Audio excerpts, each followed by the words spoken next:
శాస్త్ర సాంకేతిక రంగంలో భారతదేశం అద్భుతమైన విజయాలు సాధిస్తుందని, ప్రపంచ దేశాలకే ఆదర్శంగా నిలుస్తుందని అతిథులు పేర్కొన్నారు. బాలలు భావి భారత శాస్త్రవేత్తలుగా ఎదిగి మన దేశానికి సేవలు అందించాలని, దేశ కీర్తిని నలుదిశలా చాటాలని దిశానిర్దేశం చేశారు. పట్టణంలోని జోసెఫ్ కాన్వెంట్ హై స్కూల్లో మంగళవారం ఇన్స్పైర్ ఇండియా పేరుతో స్పేస్ డిఫెన్స్ ఎక్స్పోకు సంబంధించి దాదాపుగా 20 అంతరిక్ష నమూనాలను ప్రదర్శించారు. వీటిపై విస్తృత అవగాహన కల్పించేందుకు గాను విద్యార్థులకు సెమినార్ ఏర్పాటు చేశారు.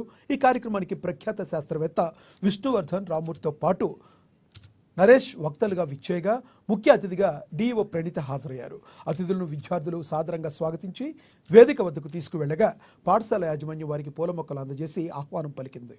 ముందుగా మాజీ రాష్ట్రపతి అబ్దుల్ కలాం ఆజాద్ విగ్రహానికి పుష్పాంజలి ఘటించి ఘన నివాళులు అర్పించారు. శాస్త్రవేత్తగా ఆయన అందించిన సేవలను ఈ సందర్భంగా స్మరించుకున్నారు.